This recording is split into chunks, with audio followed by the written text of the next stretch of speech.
1 Coríntios capítulo 12, verso de número 12, os irmãos que encontraram digam amém. Meus irmãos, minhas irmãs, assim está escrito na palavra de Deus. Porque assim como o corpo é um, e tem muitos membros, e todos os membros desse corpo, sendo muitos, são um corpo, assim também é Cristo. Porque por um Espírito, todos nós fomos batizados em um corpo, quer sejamos judeus ou gentios, quer sejamos escravos ou livres, e a todos foi dado de beber em um só Espírito. Verso 14. Pois o corpo não é um membro, mas muitos. Se o pé disser, porque eu não sou a mão, ou não sou do corpo, não é portanto do corpo. E se a orelha disser, porque eu não sou o olho, eu não sou do corpo, não é portanto do corpo. Se todo o corpo fosse o olho, aonde estaria o ouvido?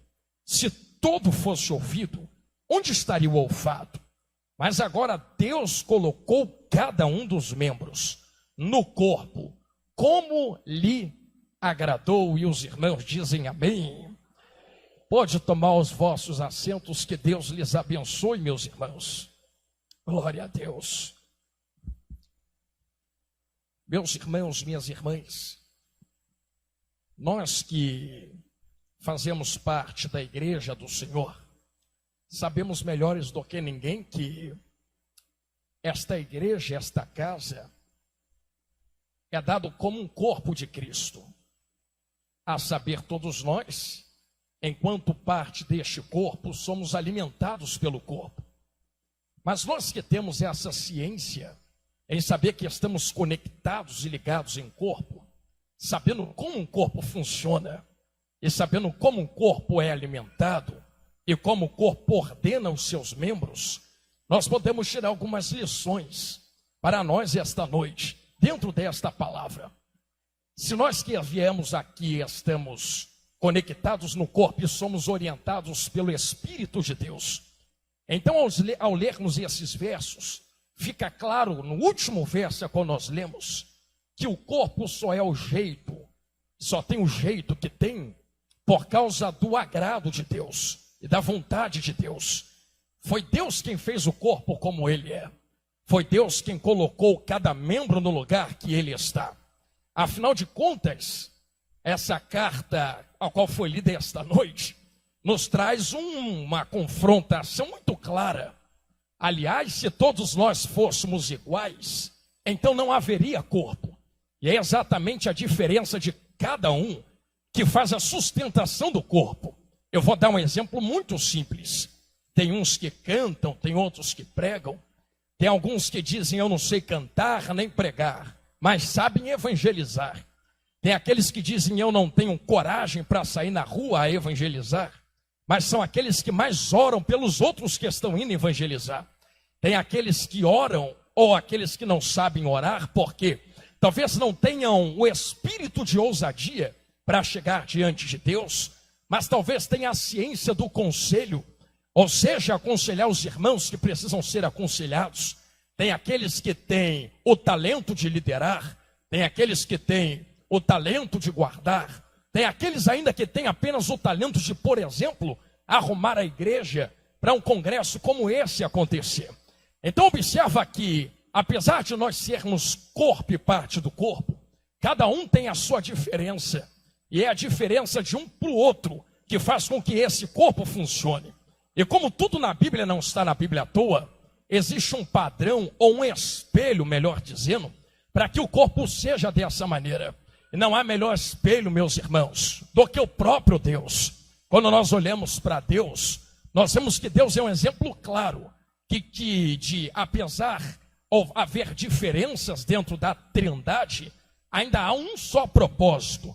E isso é provado pela Bíblia, não sou eu quem estou falando, da boca para fora. Vocês sabem que a Trindade são 3 pessoas que formam um Deus. E eu digo que são pessoas, não para colocar Deus no nível dos homens, mas eu digo que é pessoa porque todas as vezes que um indivíduo é assinalado como pessoa, é necessário ter, por exemplo, vontade própria. E isso eles têm. Você vê, por exemplo, no Novo Testamento, aonde o Espírito de Deus olha para Paulo e diz assim: Paulo, você não vai entrar nesta cidade, porque eu não quero que você entre. Já havia outras cidades que o Espírito de Deus dizia: agora vai para lá porque eu quero que você pregue lá. Então o Espírito de Deus tem vontade própria, mas não só vontade própria.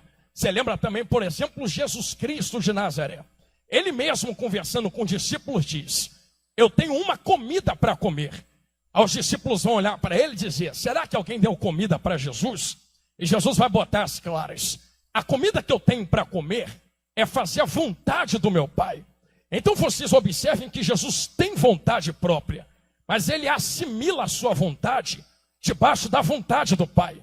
Era como se ele estivesse dizendo: eu tenho vontade, e a minha vontade é fazer a vontade do meu Pai. Mas não só vontade, eles também têm, além de vontade, de escolha própria, sentimentos. E isto é comprovado na Bíblia. Apenas este verso: não entristeceis o Espírito Santo de Deus. Se dá para entristecer, também dá para alegrar. E se a alegria do Senhor é a nossa força, nós lemos esse versículo, minhas irmãs, como se fosse Deus pegando a alegria e colocando dentro de nós, mas é o contrário. A alegria do Senhor é a nossa força seria o seguinte: a alegria que eu causo em Deus se torna a minha força, entenderam? Então observam que Deus tem sentimentos, Deus tem vontade própria, o Espírito tem sentimentos, o Espírito tem vontade própria, Jesus também tem a mesma coisa. Mas apesar dos três terem vontade própria, os três não disputam e nem batem de frente entre si. Porque apesar de os três serem Deus, eles não disputam para ver quem tem poder maior, ou para ver quem aparece mais. Porque apesar de terem todo o poder, toda a honra e toda a glória, eles estão no mesmo propósito. Eu vou repetir isso e continuo seguindo. A vontade é diferente, mas o propósito é o mesmo. E aí é que começa a ficar bonito de ler a Bíblia. E há provas bíblicas de que eles não disputam entre si. Quer ver só? Você lembra de Deus, quando Jesus está sendo batizado? Quando Jesus sai das águas, Deus pega o dedão, aponta para a terra, o céu se abre, o Espírito desce. E Deus fala para todo mundo que estava na beira daquele rio: eu posso ser Deus. Imagina eu na cabeça de pregador: eu posso ser Deus, mas esse aí é que é o meu filho amado em quem eu me comprazo, é ele. Aí Jesus pega essa atenção, e era como se ele dissesse assim: não, eu sei que eu sou Jesus, mas eu também não quero disputar nem entrar na frente de ninguém. Aí Jesus começa a dizer: eu sou Jesus, mas é necessário que eu vá, para que o Pai vos envie outro Consolador. Aí quando o outro Consolador chega aqui, é o Espírito Santo, ele também não disputa. Ele diz assim: tá, eu sei que eu sou o Espírito, e pela Bíblia é ele quem convence o homem do pecado. Mas o Espírito não convence o homem do pecado para trazer a si. O Espírito Santo convence o homem do pecado e coloca estirado na pé da cruz. E quando o homem chega no pé da cruz, Jesus recebe o homem que está convertido e diz: tá, eu recebi de volta, mas já disse que não quero ser a atenção. Eu sou o caminho, eu sou a verdade, eu sou a vida. Mas foi a Bíblia quem disse, não fui eu, que ele é caminho, mas não é caminho para ele mesmo. Não há outro nome dado aos homens pelo qual se possa chegar a quem? A Deus, a não ser Jesus Cristo de Nazaré. Então era como se ele dissesse: eu sou o caminho, mas não sou caminho para mim, sou caminho para o meu Pai. Aí fica nesta, posso colocar de uma maneira, de um português claro, fica nessa linda beleza que parece uma dança. Deus pega o homem, joga para Cristo, Cristo pega, joga para o Espírito. O Espírito pega, joga para Cristo, Cristo pega, joga para Deus. Deus pega, joga para Cristo e assim sucessivamente. Então os irmãos reparem que eles não disputam entre si. Para dar um claro exemplo ao corpo, o próprio Cristo de Nazaré, Jesus grandão da Galileia, ele certa vez pregando, está no Evangelho de João, disse assim: Pai, eu dei a eles a glória que tu me deste, para que eles sejam um, como eu e você já somos um há muito tempo. Então há uma sabedoria dentro desse versículo. Por que Jesus está dando a glória aos homens? Então vocês observem que Deus, através de Cristo Jesus, entrega a glória para que haja uma unidade. E entendo o que eu vou falar esta noite. Unidade, estar junto, não é a mesma coisa. Vou repetir. Unidade e estar junto não é a mesma coisa. Eu posso estar junto de alguém sem estar unido com alguém. Eu posso estar separado fisicamente de alguém, mas unido com este alguém. Quer ver? Eu tenho uma aliança com o meu pastor lá embaixo. Eu estou unido com ele, apesar de estar separado em corpo, matéria física. Mas há uma união espiritual. Eu estou debaixo da autoridade dele. Eu estou debaixo de obediência. Eu estou debaixo da direção. Então, apesar de não estar junto, e nós estamos unidos. Unidade. E é isto que há no corpo. Agora nós entramos em 1 Coríntios 12. Eu dei essa volta para nós chegarmos aqui. Porque em 1 Coríntios 12, vem nos dando um panorama de como a igreja funciona. A igreja, assim como um corpo, tem muitos membros. Alguns são mãos, alguns são pés, alguns são orelha, alguns são nariz, olfato, alguns são boca, alguns são dedos, alguns são braços, antebraços, alguns são tórax, alguns são pescoço, alguns fazem parte da cabeça, alguns fazem parte do sustento, alguns fazem parte daquilo que traz o alimento, alguns fazem parte daquilo que alimenta, alguns fazem parte daquilo que ouve, alguns fazem parte daquilo que cheira e detecta perigos que podem se achegar. Alguns fazem parte daqueles que têm visão. Conhece gente assim? Pode estar todo mundo falando que dá errado. Ele bota o pé e fala, não, já estou vendo na frente, já deu certo. Esse é quem tem visão. Cada um tem uma parte no corpo. Só que agora eu sei que vai ficar apertado, mas vamos para a palavra. Se cada um tem uma função, a mão não é o pé. O pé não é a mão. Então o pé nunca vai poder fazer o que a mão faz. Mas a mão nunca vai poder fazer o que o pé faz. E sabe por que a mão não consegue fazer o que o pé faz? Porque o pé tem estrutura preparada para suportar peso sobre ele. Agora a mão não tem estrutura para suportar peso, mas tem delicadeza preparada estruturalmente para pegar coisas que o pé não consegue pegar e trazer o alimento. Então, se a mão olhar para o corpo, está na Bíblia, tu leu comigo, e dizer assim, meu serviço não vale a pena, porque tem um pé que sustenta tudo, ele é mais importante. Mas com carinho, se a mão não existisse, ficaríamos dependentes de outras mãos ou outros corpos para trazer alimento e água na boca, sim ou não? Então essa mão existe para trazer o alimento que mantém o pé sustentando o corpo. Só que o pé está lá para levar a mão até o alimento, perceberam? Que cada um tem uma função específica. Então o pé não vive sem a mão e a mão não vive sem o pé. Sei que vai doer, mas vai curar. Então não dá para a mão olhar para o pé e dizer assim, eu não gosto de você, eu não fui com a sua cara, eu não quero ficar perto de você, eu não quero funcionar contigo. Ô mão, sem pé você morre. Ô pé, sem mão você morre. Ô mão, sem pé o corpo morre. Ô pé, sem mão o corpo morre. Eu não sei se você talvez olhe para o pé, ou o pé olhe para a mão e diz, eu não gosto de você. E existe esse movimento aí fora, de que uma mão olha para o corpo e diz assim, eu não quero mais estar conectado no corpo. São desigrejados, pastores. Dá para eu viver fora do corpo? Mas vocês acham mesmo? Aí a mão é cortada e existe uma clareza nesse pensamento. Uma mão cortada do corpo, o corpo deixa de ser corpo? Não. O corpo ainda tem vida, sim ou não? Sim. Então um corpo consegue viver sem estar conectado com uma mão. Ele vai dar um jeito. Nem que tem que adaptar o pé para fazer o serviço da mão. Mas e a mão consegue viver sem o corpo? Nem aqui, nem na China. Sabe por quê, varoas? Porque é o corpo quem alimenta a mão, não a mão quem alimenta o corpo. Então tem pessoas lá fora e até colocam e botam essa desculpa. é que dá para ser crente em casa, porque hoje tem internet. É só me alimentar através do YouTube. É só entrar no Instagram. É só entrar no Facebook. Tem vídeos de pregação lá.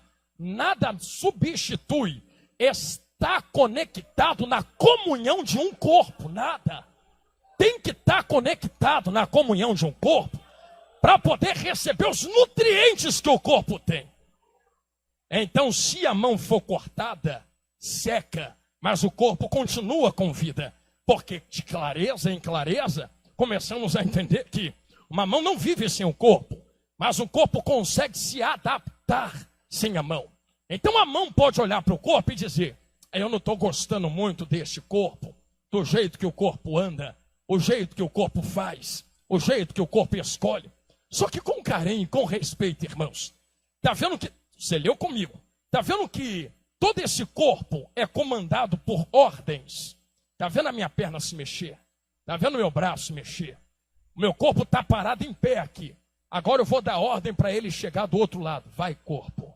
Só está indo porque alguém deu ordem. Só que o que está dando ordem aqui não é cérebro.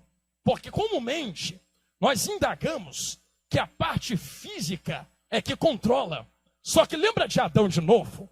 Quando Deus forma um homem, o que Deus sopra dentro? E quando Deus sopra, o que é que Adão se torna? Não se torna alma vivente. Só que isso daqui que está sendo controlado fora, olha o meu corpo, só está fazendo isto porque tem alguém aqui dentro, controlando isso do lado de fora, tá vendo? É a minha alma, é o meu espírito. Tu acha mesmo que é a minha corda vocal que está falando aqui? Tu acha mesmo que é o meu olho que está olhando no teu olho aí, e que é o teu olho que está me olhando? Achou mesmo que quando tua mão levanta, é a tua mão que levanta para dar glória? Tem uma alma aí dentro. Tem um espírito aí dentro. Quando vocês abrem a boca para dar glória, é a tua alma e teu espírito usando as cordas vocais desse corpo físico para poder expressar glória no mundo físico. Então não é aquilo que é físico que controla o que é espiritual. É o contrário. O que é espiritual está controlando aquilo que é físico, sim ou não? A igreja é a mesma coisa. Não é o físico que controla o espiritual. Tem um espiritual que está dando ordem para o físico aqui esta noite. E eis aí o espiritual que dá ordem no corpo hoje. Corpo não manda de si mesmo. Porque quando estamos falando de físico, aí sim. Se estamos falando do mundo físico, há cargos eclesiásticos. Eu sou evangelista, tenho irmãos que são presbíteros, diáconos, trabalhadores, missionárias, diaconisa como minha esposa, pastores, bispos e por aí vai. E isso está falando de cargos eclesiásticos. Se é no físico, sim, há um físico que controla físico. Você me vê aqui, mas tem uma cabeça e cérebro dando ordem aqui. Então quem é a cabeça, ou o cabeça, entenda como quiser, no físico da igreja?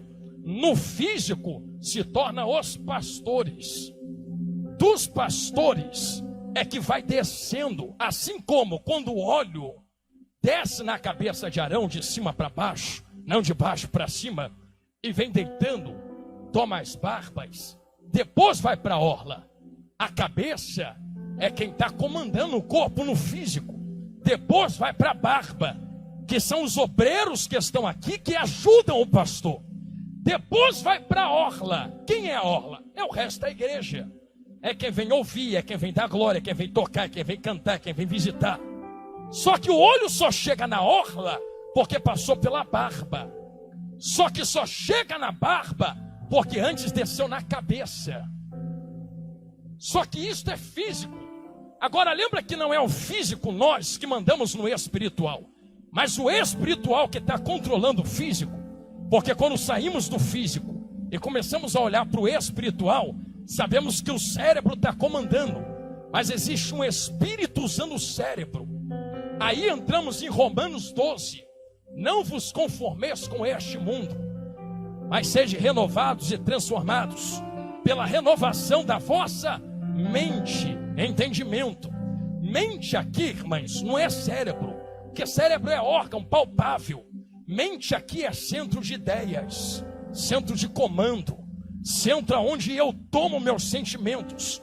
Só que a mente está no lugar do cérebro, usando ele para controlar o físico. Então, apesar de ter a cabeça física, por trás do físico tem uma mente espiritual que os controla. Quem é a mente espiritual que dá ordem ao cérebro, à cabeça, ao corpo, à barba, à orla, aos membros, à mão, o pé? Sabe quem é a mente espiritual que controla todo esse manto de mistério aqui? Existe uma mente espiritual. E essa mente espiritual foi dada em segredo a Pedro.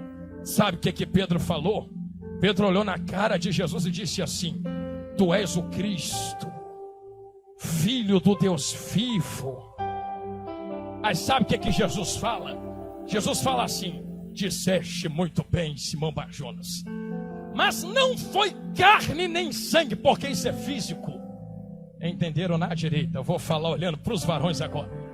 Que te revelaste, mas o meu Pai, que é Espírito e está na glória, que te revelou esse mistério, porque de lá vem os comandos, de lá vem as revelações, de lá vem as ordenanças e direções. Aí Jesus termina dizendo: obreiros, obreiras, pastores, pastoras. Sabe o que Jesus termina dizendo? Eu vou dizer isso, dá um gole na água. Te digo, rapaz, tu és Pedro, e sobre esta pedra edificarei a minha igreja, e as portas do inferno não prevalecerão contra ela. Sabe o que Jesus estava falando? Eu sei que existem vários entendimentos desse versículo, e tem gente que diz que a pedra era Pedro, mas posso usar português básico. Se Jesus falar assim, sobre essa, com S, é Pedro. Jesus não falou essa, Jesus falou sobre esta pedra, que sou eu. Edificarei. Vamos parar na palavra edificar e seguimos em um minuto. Lembra de Salmo 127? Se Deus não edificar, em vão trabalham os que a edificam. Tem duas pessoas edificando. A primeira que edifica é Deus.